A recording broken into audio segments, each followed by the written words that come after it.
What's going on, guys? Welcome to Alignment First. Mycal Anders here, and I have the honor and the pleasure to build the fittest leaders alongside Master Gunnery Sergeant, retired Marine Martin Duarte, who is also the program outreach coordinator for the Wounded Warrior Family Support, and not to be confused with Wounded Warrior Project.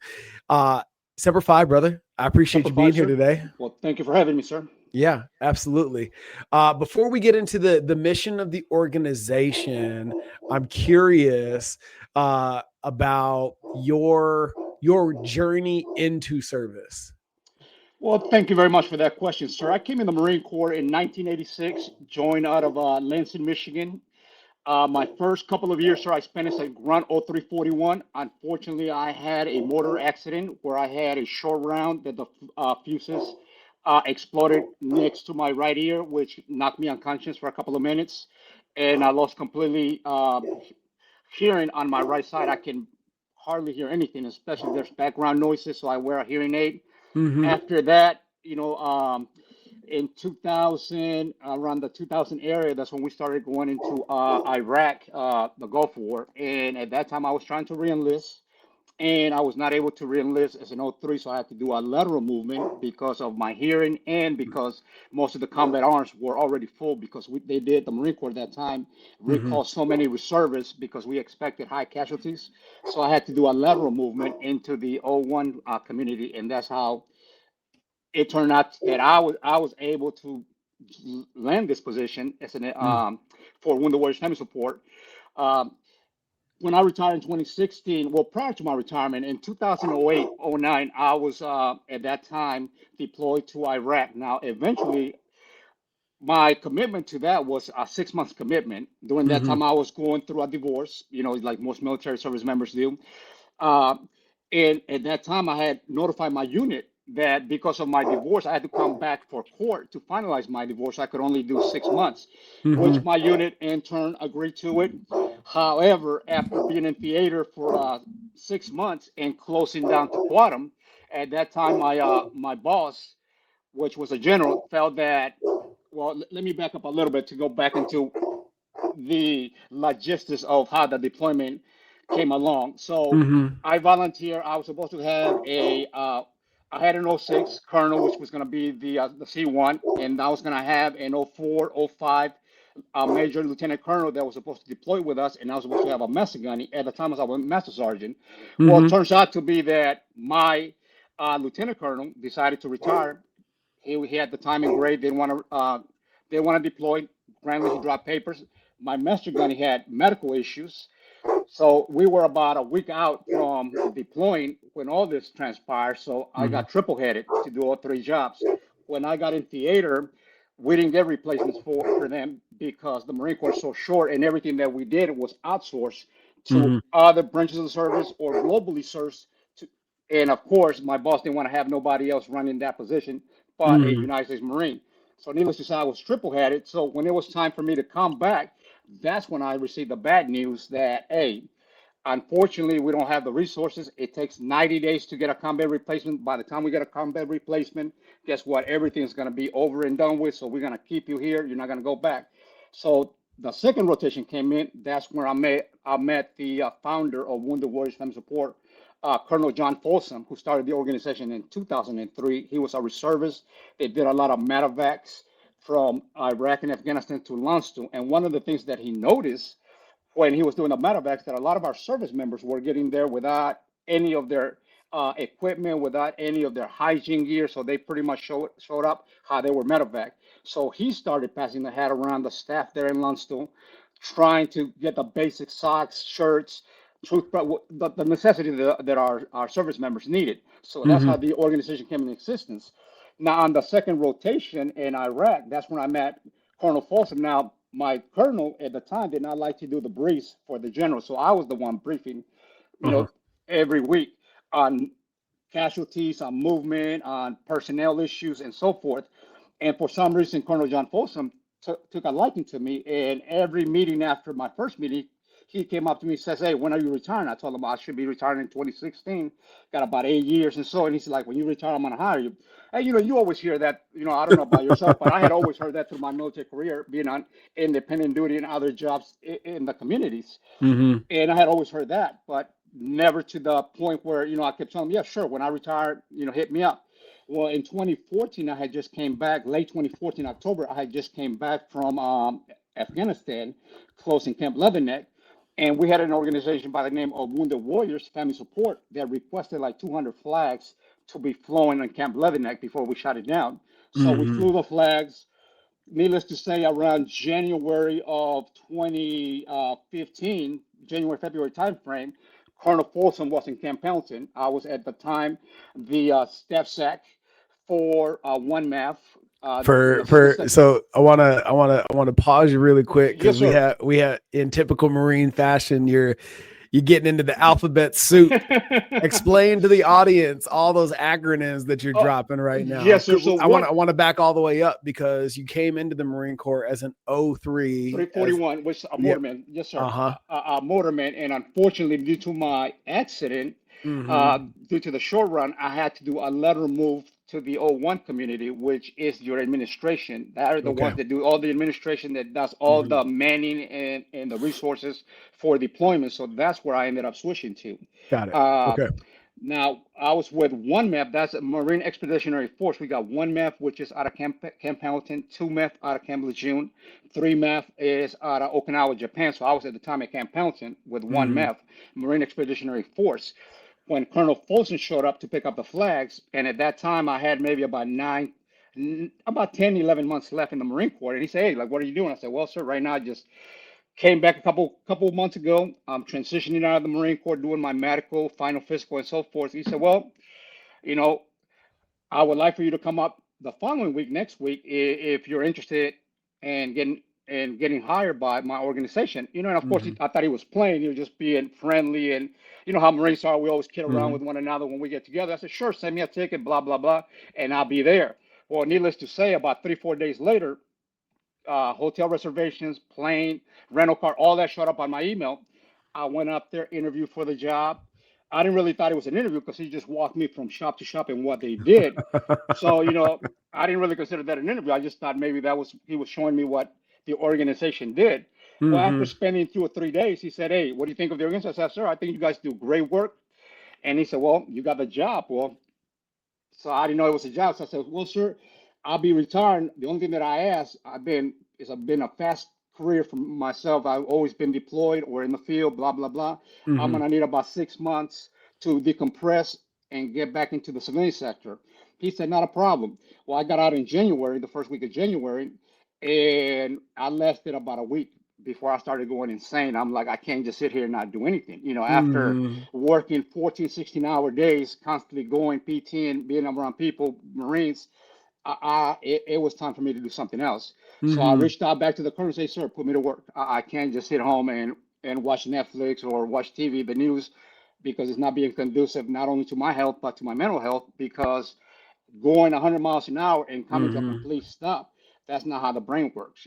So that's Yeah. where a lot of folks go into depression, Mm-hmm. uh, anxiety, and so forth. So I needed to get back into the workforce and do something productive. So that's how I got introduced to Wounded Warriors Family Support from serving in the military.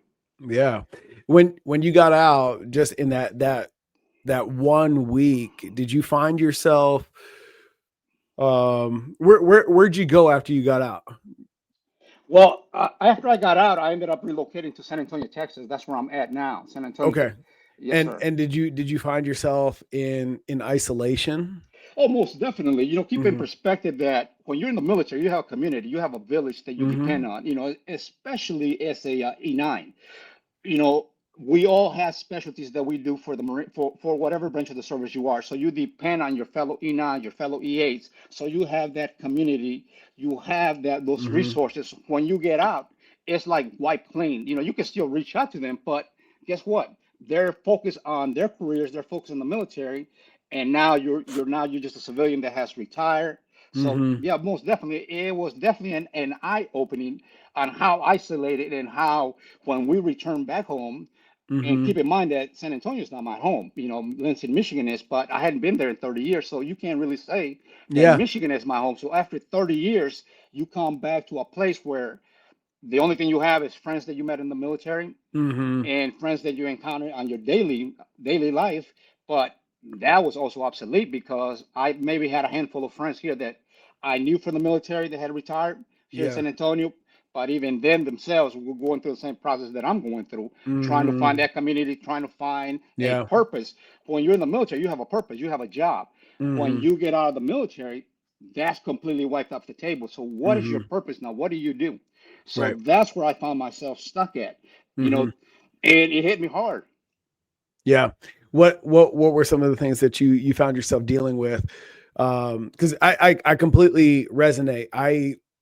Left the I put Yuma in my rear view Mhm, mirror on a Friday, and I was back in the workforce on Monday, mhm, back on the training floor.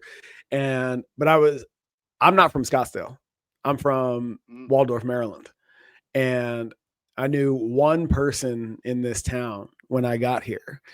And uh, I found myself very much just alone, mhm, you know, and the uh, it's it's an unforeseen challenge because everything about your identity and your self oh image yeah, leaving the uniform is that yeah, you can take on the world, right? You are confident, you are capable, you are competent, and the narrative, at least that I had, is that my 50% is most people's 100. mhm, oh So yeah, this is going to be a breeze. And I found out that that was very much uh, not the case.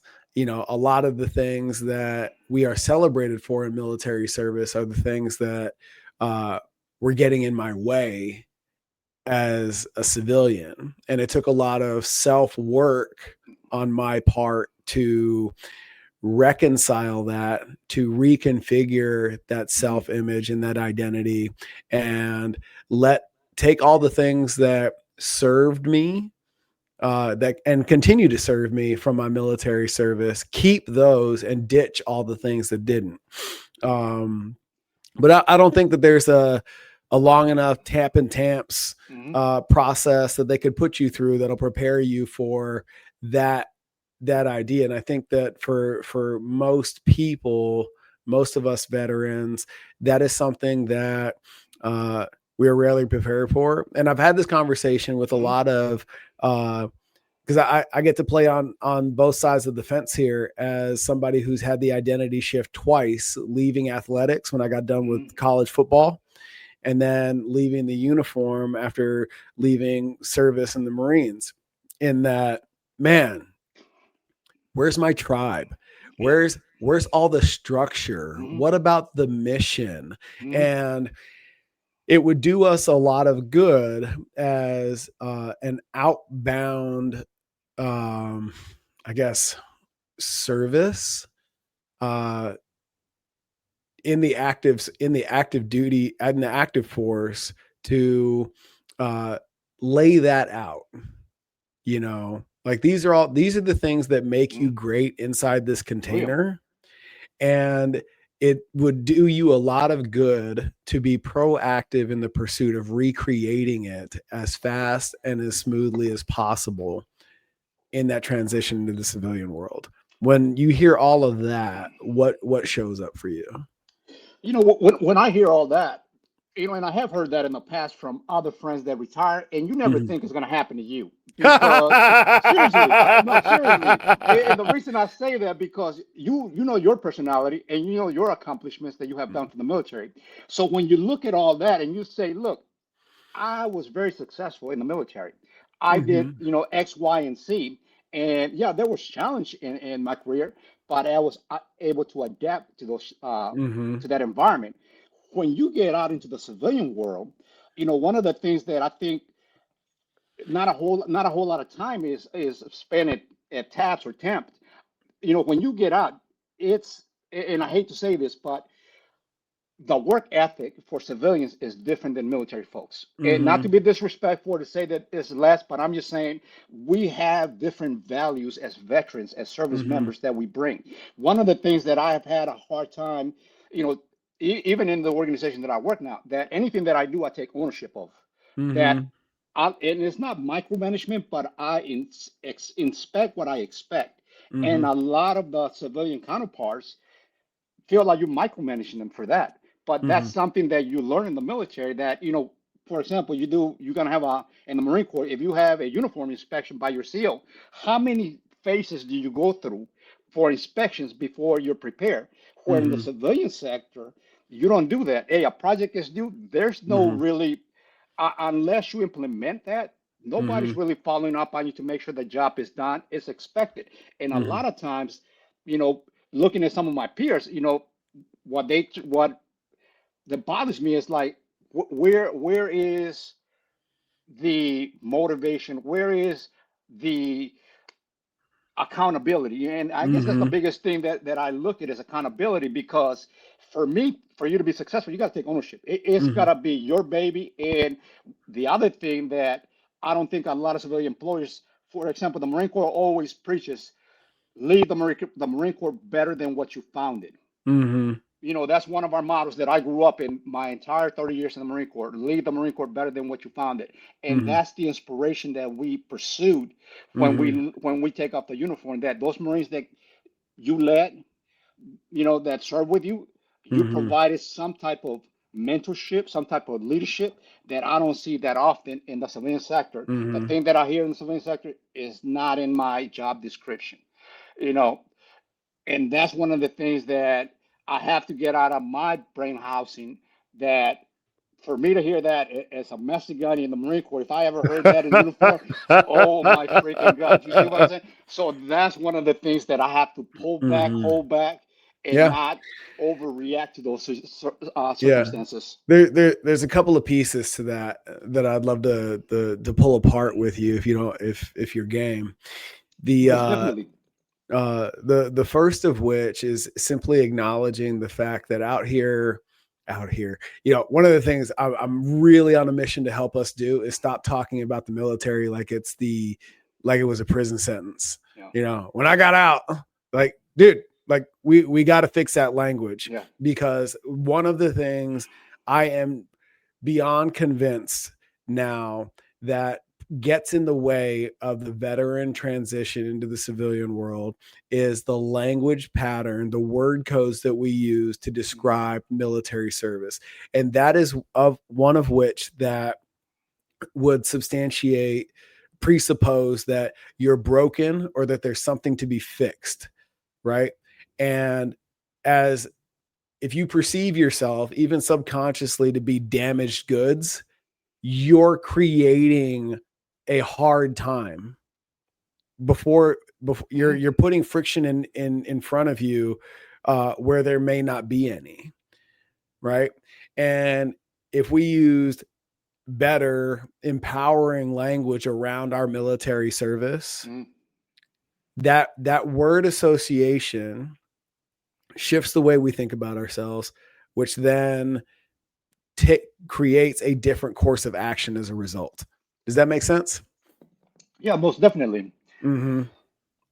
So that's priority number one. Stop talking about the military like it was a fucking prison sentence. Oh yeah. It doesn't serve us. And then beyond that, the understanding that, because everything you said, I love it. Inspect what you expect. Like, create a culture inside your organization. These are the things that I get to teach now that are so awesome. Like, taking all of those things that you just described about the process of preparation that is inherent to being a Marine, and it is 100% possible to implement them and instill them in your organization. However, it is really important that we understand and accept that no decision that we will ever make beyond the uniform is life and death.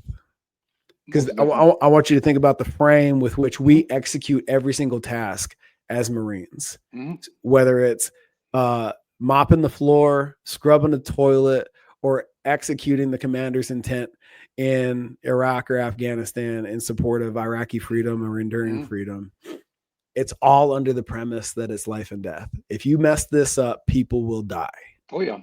There's not a single decision that you and I are going to make now that Mm-hmm. have those kind of stakes. So for where we get in our own way as veterans, and this is where I'm leading to a question here, where I feel like we get in our way as veterans is we impart that same mentality. Mm-hmm. We project that onto people that have no frame of Mm-hmm. reference for that context. What's resonating for you right now? No, and I do agree with you 100% that our mentality is above the charts when it comes to doing our jobs, and a lot Mm-hmm. of times we do. It's muscle memory. We Mm-hmm. bring that with us, not intentionally, but it's something that we have learned, something Mm-hmm. that we process, and something that's how we operated. So Right. no, you're 100% correct. And that's something that it took me about a year from the organization to kind of step back and look at how I was reacting to certain things, Mm-hmm. and look at how they were acting towards me, or how they were Mm-hmm. reacting towards me on my expectations. So that's where I had to tone it down in myself. That's where the learning curve, took Mm-hmm. place, because in order to know yourself, you gotta seek self-improvement. You Yeah. know, and that's one of the things that I picked up from my colleagues.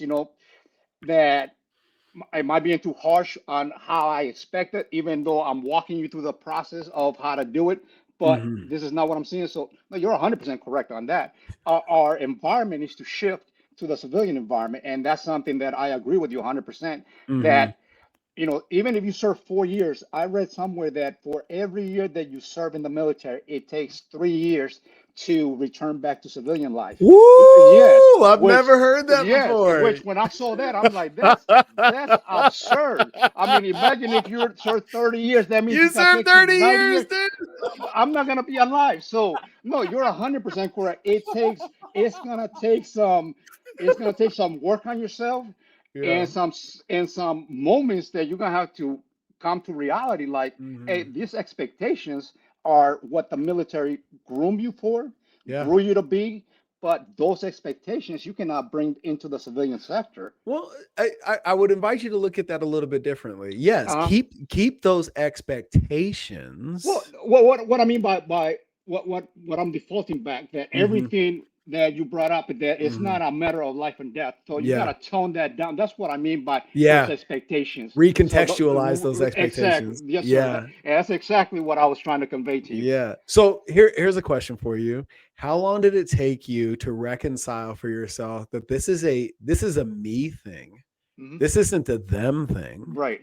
How long did it take for you to come full circle with that concept? I'm not gonna lie to you. It took me about 18 months to 2 years to finally Mm-hmm. realize. And my wife was she was my biggest critic, because Really? she's yes, and this is my second marriage. I've only been married to my wife now 11 years, Okay. but for her, and she doesn't have a whole lot of she doesn't really spend a whole lot of time in my job, only when there's events. Mm-hmm. And even after the event, my wife would look at me and say, you've been a little too harsh, or you're being a little too demanding. And I'm like, seriously? From you? And I say, and that's, You too? yeah, and that's what put that bug in my head that, wait a minute, I need to tone it down. And don't get me wrong, it's a working process. Sometimes I Mm-hmm. do regress. I still go back to my Sure. things, but I do have the sense of self-awareness. Yeah. That's one of the leadership principles that I do, self-awareness. Mm-hmm. You have to view yourself and how other people view you, and are you conveying the right message to Yeah. get the mission done? And Mm-hmm. at the end of the day, is getting the job done. I might have a particular way of doing it. You have a particular part. If the outcome is the same, Mm-hmm. we're so accustomed of uniformity in the military. Everything's got to Yeah. be the same. Mm-hmm. In the civilian sector, you cannot have uniformity. Everybody's a little bit different. We don't all operate the same way. So Mm-hmm. that's the biggest thing that I had to come to realization and make those adjustments to become a more effective person, a leader, and a mentor for other individuals that work in the organization. Mm-hmm. Why'd you stay 30? Well, to tell you the truth, I never intended to stay in the military. My job, my aspiration was to do 4 years, but Mm-hmm. I met my spouse, my first spouse, when I was getting ready to get out. At the time, I didn't have a job. She was pregnant, and guess what? Mm-hmm. It was a choice. So at that time, I decided to reenlist and stuck around. Now, at my 10-year mark, Mm-hmm. uh, my wife again, my old wife, my previous wife, got pregnant with twins. Mm-hmm. And at that time, I was on independent duty in Jacksonville, Florida, working there. And I had a sergeant major, a reserve sergeant major, You that at was NA, you were at NAS Jacksonville? Okay. NAS Jacksonville. Yes, sir. I was there from 92 to 95. Okay. And at the time, I had a sergeant major that worked for the healthcare insurance, and he was responsible for Miami, for Jacksonville, and I believe for Tampa, for the regional hospitals. And Mm-hmm. at the time, I was an administrator. I was an E5, and he's like, "Hey, Sergeant Duarte, I know you're coming up on reenlistment. If you decide to get out, I know you just bought a house here in Jacksonville. I would like to offer you a job to run our HMO here, the administration part." At the time I wasn't making a whole lot of money. So you're going to double your salary, blah, blah, blah. And I'm like, man, I'm all about it. At the Mm-hmm. same time, I'm talking to my wife, said, look, I'm thinking about get out. She's like, yeah, that's great. Well, we found out that my daughter, my youngest, I have, at that time, we had 3 kids. One of Mm-hmm. my twins had pulmonary hypertension. Mm. Do you know what pulmonary hypertension is? Yeah, yeah. High blood pressure in tension in the lungs. Tension in the lungs. So the lungs could not oxygenate her blood to provide Mm. oxygen to her body. Well, she needed a lung transplant. Oh. Once my sergeant major find out, he like, man, we still hire you, but we can't offer you insurance. Well, guess what? The surgery was going to be $1 million. I need insurance. So I ended up reenlisting. Mm-hmm. And of course, my daughter received a lung transplant. And then after about 6, 7 months, her lungs failed. She got another lung transplant. She lived, for a total of a year and a half. So the Marine Corps paid $2 million for lung transplants. You know, Wow. so at that time I decided, look, I gotta pay back. Mm. The least you can do. Yeah. Yeah. So my thing, I was gonna do 20 years to pay back. Mm-hmm. Is my gratitude to the Marine Corps. But guess what? Something always kept coming up, so I ended up staying for 30. Mm-hmm. My brother, I did 4 active and 3 in the reserves. My brother my brother did 20. And uh I did everything that I wanted to do as a Marine in that first tour. And when my brother and I compare notes on our respective careers, he loved every second of it. Beyond the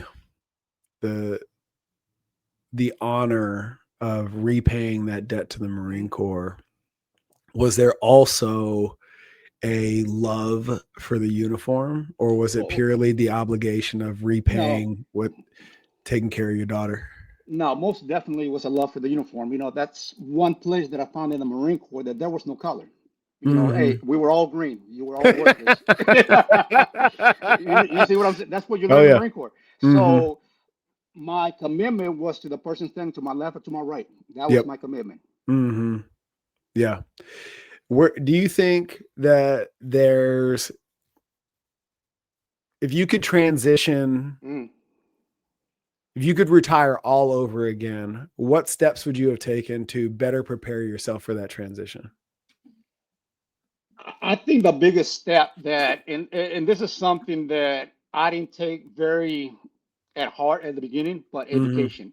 One of the things that I always encourage folks, and I'm not saying that going to college is going to get you a job, but Mm-hmm. going to college is going to open doors, it's going to open opportunities, and it's going to make you a better communicator, Mm-hmm. and it's going to make you be more sociable. One of the things that you notice with military folks, once they get out of the military, they're Mm-hmm. isolated because a lot of times we look for the same attributes that we look in the military. Mm-hmm. We didn't have a whole lot of diverse friendships. And what I mean by diverse, I'm talking about different communities that you mingle with, different people. You just dealt with military folks. So Yep. you all have the same concept, the same mentality. When Mm-hmm. you get out, that identity disappears. So Mm-hmm. the only place you're going to achieve those kind of success is either in school, be active with organizations such as your church Mm-hmm. or other organizations such as the Masonic family, whatever the case might be, you got to expand your horizons Mm-hmm.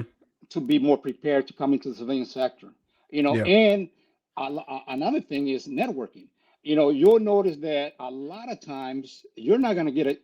I didn't get the job at this with Wounded Warriors Family Support because of my skills. It was because of my network, because Mm-hmm. other people saw me in the military.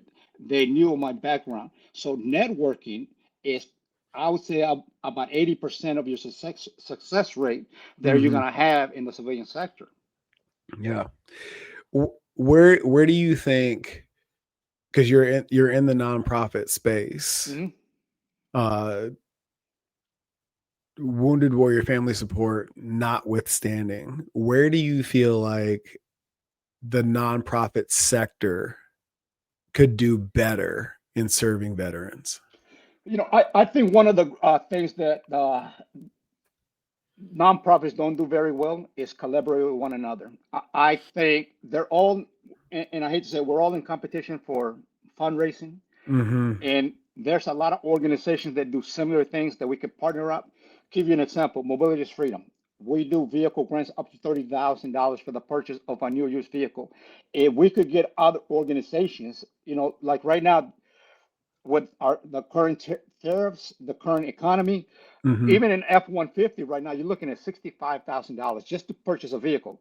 Now, Mm-hmm. if you have a double or triple MPT that needs all the modifications, they need a wheelchair lift, they need Mm-hmm. hand controls, they need a chair that's going to rotate 180 degrees and drop 11 inches to the ground so they can transition from the wheelchair to the chair and get in their vehicle and Mm-hmm. then be able to drive it. Why can't we have other nonprofits that support veterans come together and say, look, let's bring our resources together and let's provide X number of vehicles to these veterans because Mm-hmm. the need is there. So Mm-hmm. why is it that for some reason we're not able to do that? And Yeah. when you do approach other organizations, they want all the credit for themselves. you know Mm-hmm. so so I think that that's something that nonprofits, especially the CEOs, should consider working with other organizations. But again, it's all about revenue and it's all about their mission, which I understand that aspect. Mm-hmm. However, I believe that we could do better and we could do better things for our veterans that deserve it the most. That's just my humble opinion on. Yeah. Do you feel like beyond the quality of support that veterans receive, do you feel like the volume of support, like we're doing ourselves a disservice and not being able to maximize our respective missions because we don't collaborate? Most definitely. Not only that, but you would notice that, I don't know if you're familiar with Charity Navigator. Mm-mm. So Charity Navigator is a organization that tracks all nonprofits, and it'll give you a breakdown of their assets, how their money is dispersed. For example, if you look at Charity Navigator It's, at our you said organization, you said chair navigator, charity charity navigator. Got it. navigator.org. Mm-hmm. If you look at our rating for the last 10 years, we have had, out of every dollar that comes in, a minimum of 88 cents goes into a programs department. And we have 100% transparency on how we disperse our money. Mm-hmm. If we had organizations that did the same thing and not hold money, because some organizations are able to carry some of those funds for the following year to cover their operation costs. Unfortunately, we don't do that, Mm-hmm. which puts us at a position of disadvantage.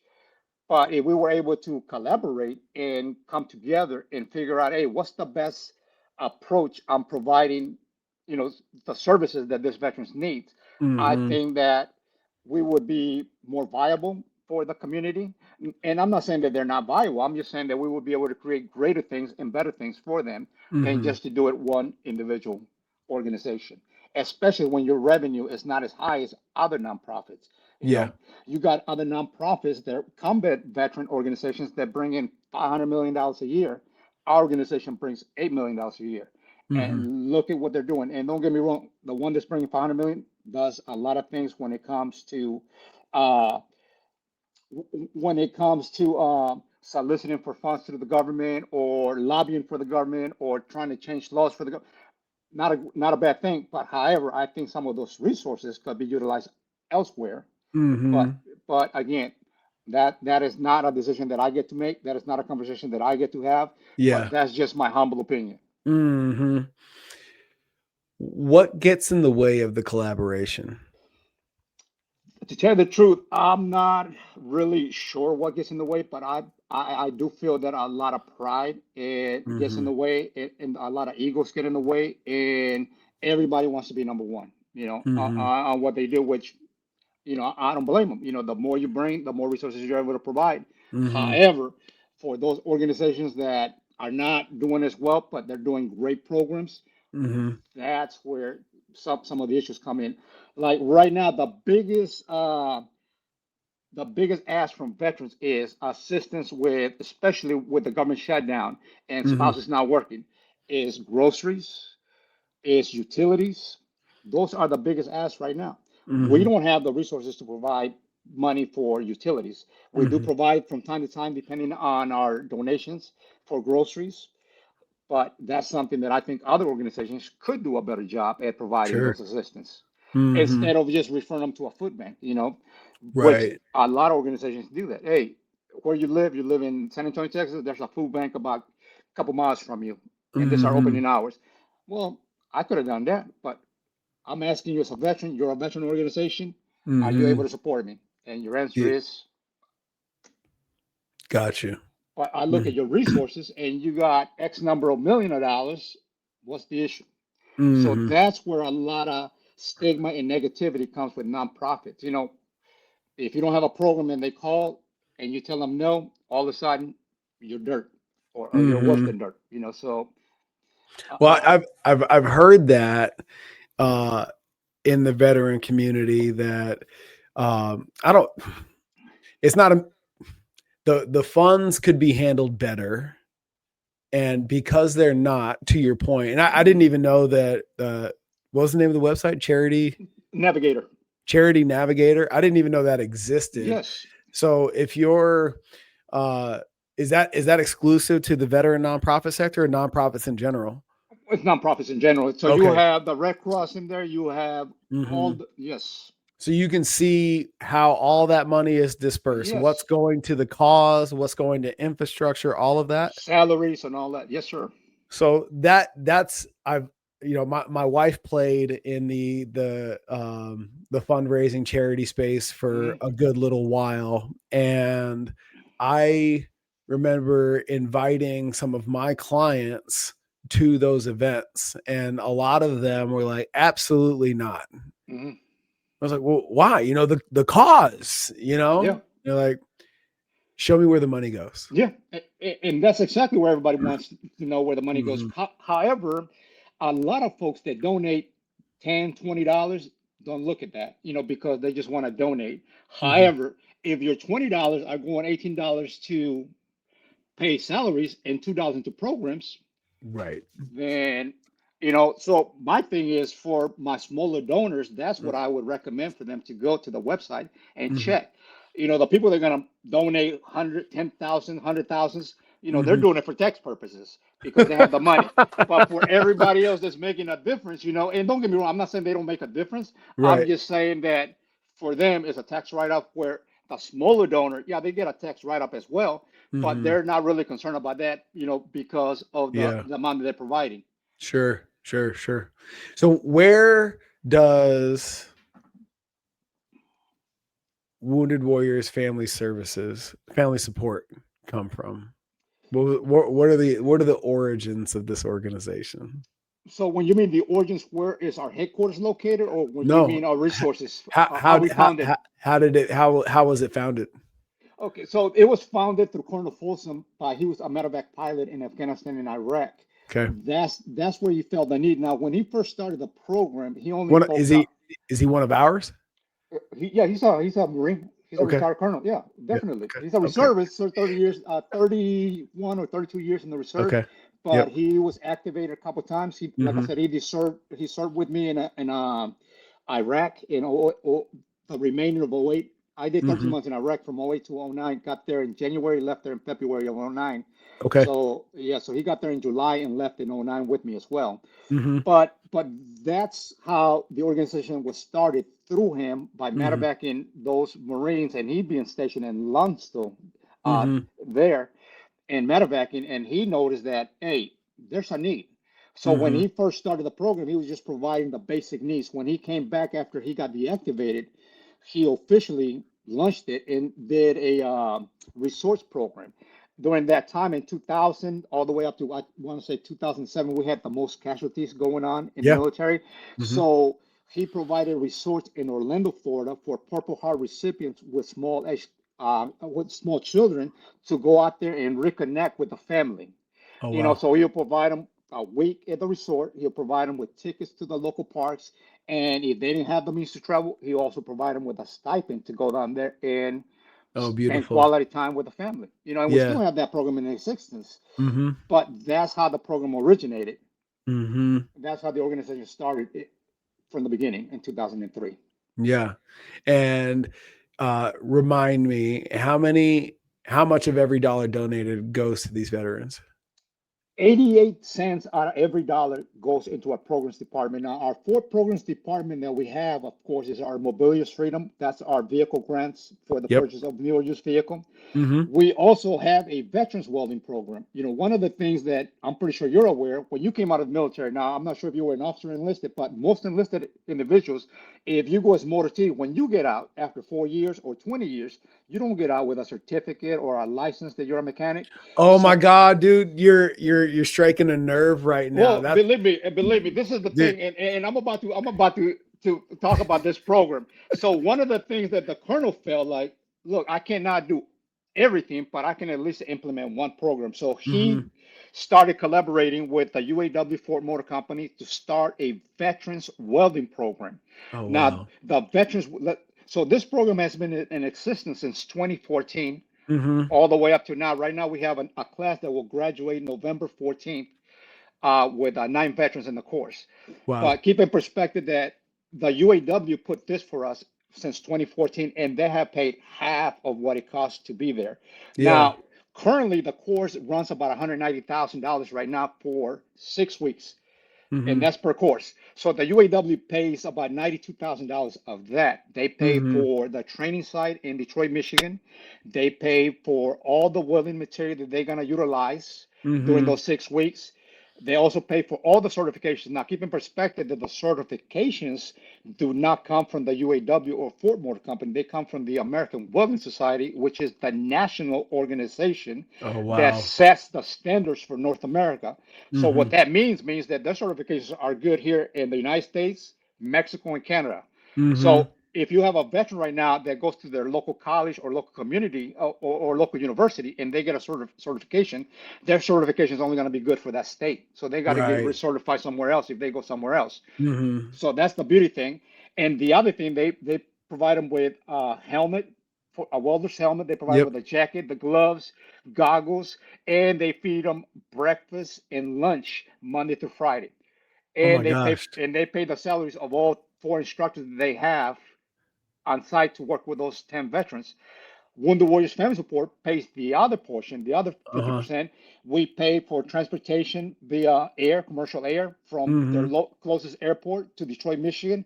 We Yeah. fly them back, round trip ticket for that. We house them at the Marriott there in Lincoln Park, Michigan, Mm-hmm. and we also provide them with a safety boots from Red Wing. I'm not sure if you're familiar with Oh yeah. Red Wing, Mm-hmm. so we'll buy boots from them, and we also provide them with a stipend for meals for dinner during those 6 weeks. Oh my gosh. So that's two programs. You got the welding, you've got mobility is freedom. We also have the resource program for our combat veterans that I talked about, our Purple Mm-hmm. Heart recipients to go Yes. down to Florida. Okay. And Yep. our last program that we have a respite program. The respite program is designed for caregivers. So Mm-hmm. as you already know, or may not know, a caregiver is 7 days a week, 365 days out of the year. Mm-hmm. We have been in combat since 2000. 25 years later, guess who most of the care providers are, especially when you come to double or triple amputees. Mm-hmm. Most of our double and triple amputees get traumatized twice. And what I mean by that is they get injured in combat and then they come home and they have to deal with their own mental health. They have to deal with their anger issue. They have to deal with their PTSD, with their withdrawal. And most of the spouses, being young, early 30s, don't want to put up with that. So guess what they end up doing? They end up leaving, get Mm-hmm. divorced because it's not conducive for their mental health. Right. So who becomes the care providers? Mom and dad. Now, mom and dad now are no longer able to take care of them. So Right. the care providers are the ones that need that support. So we're able to provide services such as housekeeping, Mm. meals preparation. We'll provide a stipend if they need to be taken to the doctor by, a transportation, and so forth. So that's what the rescue program provides for that. Now, the reason I went in depth in that is what happens when that care provider can no longer take care of that veteran. Mm-hmm. Most of the time, the family turns that veteran over to the VA.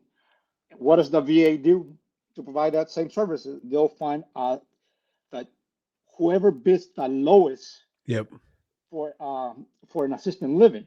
Well, one Mm-hmm. of the initiatives that Colonel Folsom decided to do 3, 4 years ago was to build an assisted living home for combat veterans in Omaha, Nebraska.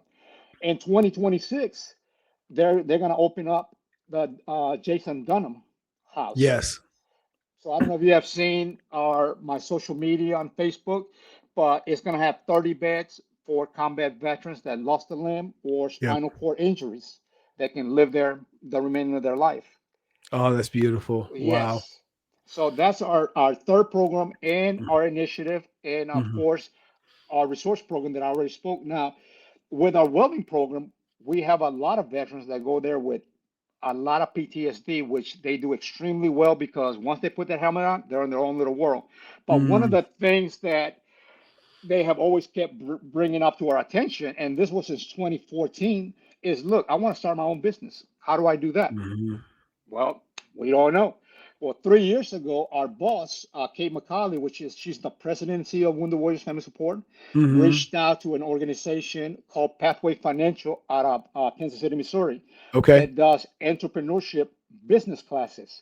So they provided us with an 8-week online course through Blackboard that provides how to do an LLC, how to Mm-hmm. do um, business taxes, how to do marketing, how to maneuver the financial institutions. Mm-hmm. This course in itself, if you were to take it on your own, it would be $500, but they granted that to us to provide that to our veterans. Now, Yeah. the last 2 years, it was only open just to veterans that graduated from the welding course. This year, we opened it up not only to the veterans, but we extended it to the spouse. And if they have children over the age of 17 and older that still live with them, they could Mm-hmm. take the course for free. Oh my gosh. Yes, so this is one of the things that we do once a year. Uh-huh. Our program, all of our programs are on our website. It's a drop-down menu, and Mm-hmm. you can submit all your information through there. We're also very cautious about PII, personal identifiable information. Mm-hmm. We do require DD-214, but we ask you to blacken out the social security number. Mm-hmm. And if you don't feel comfortable putting your date of birth in there, blacken that out. The only time that I will need your date of birth is when I have to purchase tickets for you if you're going into our welding program because we Mm-hmm. provide transportation for that. Yeah. So you have a pathway for the descendants of veterans to enter the trades should they choose. Yes. That's amazing. Yes. And right now, I've been discussing with the UAW. Now, I don't know if this is going to come to fruition, but the UAW at Lincoln Park, Michigan, Mm-hmm. they want to put a course for veterans. It's going to be a 5-week course. They're going to introduce them to the trades that they do. Mm-hmm. 3D printing. They're gonna do, of course, they're gonna do an introduction, a 1 week introduction of welding, Mm-hmm. 1 week introduction of the metals that they work with, and also and robotics, 1 week of robotics, Oh my gosh. and 1 week of electrician that they can do there all at the UAW. That's just gonna be an introduction for them to see what Mm-hmm. direction they want to go in the near future. And Yeah. all this, if it's approved, all this is going to be paid by the UAW Ford Motor Company. Oh, that's which beautiful. when you're looking at this, you're looking at about, for 5 weeks, you're probably looking about maybe about 120, $130,000 for that course that they're going to come Hmm. out and pay for that. Yeah. So, I cannot express enough the gratitude that Wounded Warriors Family Support has for the UAW and Ford Motor Company. Hmm. Since 2014, they have been the only company that has supported us the entire time for our veterans. Oh my gosh. Yes. Who maybe there's a conversation for when we're done, but Uh-huh. uh who else are you looking for? I guess the answer is everybody, but who specifically uh are you guys also looking for support from? Well, one of the challenges, and I hate to say this, that we have in the past have requested assistance for HVAC. I have reached out to Hmm. different companies here in the Texas area, said, look, we'll pay for half if you pay for the other half. And a lot of companies, you know, they're not willing to go halfway due to the Really? fact that because it's a business for them. Hmm. For them, Sure. it's revenue that they need to pay their employees and Hmm. continue. So there's been a lot of companies that have had interest, but they want us to fork the entire bill, which is a nonprofit. Our revenue is generated through donations. And when we have an economy like we have right now, Hmm. donations do not come as often as they usually do.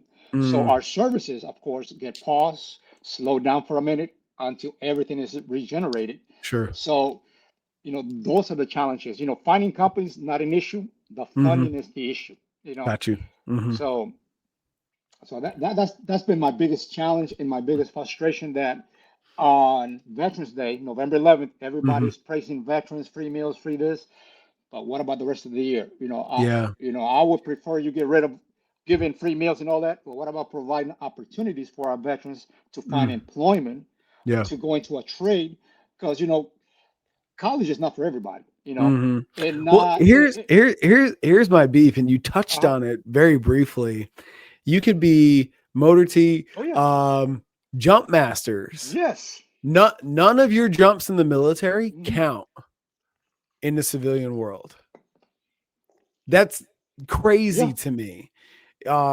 Your heavy equipment operators, Yes. like how we all drive in the left side of the Yes. cab, how is it possible that you could develop mastery in this trade, and yet none of that experience it has an immediate translation to your ability to find employment Yep. opportunities in the civilian sector? That is uh if there was anything that would be just a stroke of a pen, like immediate fix that would put transitioning veterans in a better position to succeed, it would be that. But Well. I think that there's two pieces there, right? Because it does come down to ownership and your Mhm. willingness to go through the process. But at the same time, that's so unnecessary. You've Mhm. already demonstrated proficiency and mastery in your ability to drive an 18 wheeler, Mhm. be on a construction site for like the CBs and stuff like that. Mhm. And yet I gotta go back to school for Yeah. this thing that I Yeah. already know. And it's not even, for at least from my Mhm. understanding, it's not even an upgrade from what I was doing in the uniform. Yeah. Like these are the elementary things, Well, right? I recall a couple years back, might have been like 8, 9 years ago, Mm-hmm. Congress had actual hearings about that specifically, that have Mm-hmm. some of the military members that go through PME schools, Mm-hmm. that go through different certifications for them to come out after they got out of the military with some sort of certification. But you heard congressional hearings, and then after that, it kind of became obsolete. Like nobody really Died on the cared. floor. Yeah, but my thing is, where are the politicians? Where are all these nonprofits that Mm-hmm. spend X number of dollars on lobbyists, that Mm-hmm. spend months at Capitol Hill lobbying for things? How come this has not brought up? Because Mm-hmm. when you start looking at service members that transition from the military, especially in this business that I've been working for the past 10, almost 10 years, Yeah. I have ran into so many veterans, and especially Marines that tell me, you know what, for the first 2 years, man, I survived on my credit cards. I was in debt to my neck. I couldn't even buy a house because I couldn't find a job. Mm-hmm. My credit card and my wife's credit card was kept us afloat. And that's absurd for somebody that has served 20 years, you Mm-hmm. know, or whatever number of years they serve, and for you not to be able to find a job Yeah. because you don't have a certification, but yet, you know, you work at Motor T for 20 years Yeah. operating in Iraq and Afghanistan and hostile danger areas Mm-hmm. here in the States, and you telling me your certifications, you have no certifications? That's Mm-hmm. absurd. Right. Mm-hmm. But how is that going to change if somebody doesn't take the initiative? And that's Yeah. my biggest issue. Who's going to be have the funding to take that initiative and push this through? Mm-hmm. You know, and it's going to be people like yourself on your platform to keep Yeah. calling this out Yeah. because you have a great platform and Thank you you. can get this message across. How do we make this happen? Mm-hmm. Because there's too many of us that transition out that have no resources. You know, there's certain things that you're finding out on your platform that you have never heard about because there's no collaboration. Right. There's no one source of information. And Mm-hmm. I think that we can do a better job in doing that. Instead, I mean, I don't know about you, but when I got out, for me, my medical, you know, coming to San Antonio, which is predominantly Air Force and Army, I Mm-hmm. had about 4 months of terminal leave, man, with my PTAD, Yeah. my leave from combat, my house hunting. Oh, you I did had about good. I had about 4.5 months of. But guess what? For those 4 months, man, I could only get 10 days of medication from Uh-huh. from from the clinics here because I was still on Mm-hmm. active duty. I couldn't go to the VA because I wasn't a veteran, Right. and I could only go to the emergency room because my medical records were still at Camp Pendleton.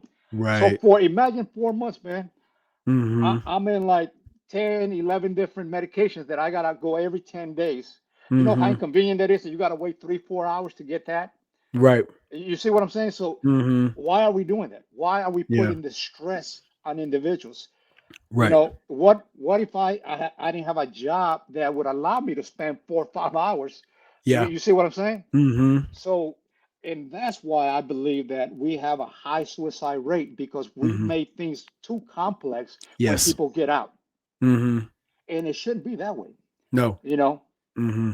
And and I mean, and I'm not talking bad about the VA because the VA has a high turnover of employees, and they don't have the resources they need. They don't have the Understaffed and personnel. overworked, Oh, brother. no doubt, no 100%. doubt. And anytime you go to the VA, man, you see people that don't want to be there Mm-hmm. because they have a hard time enough just going to work. Yep. So yeah, so I understand their dilemma. I understand their frustration. I understand that their challenges. But Mm-hmm. however, at the end of the day, the job is to take care of those who Yeah. serve this country. Yes. And I don't think we're doing a very good job at it, you Mm. know.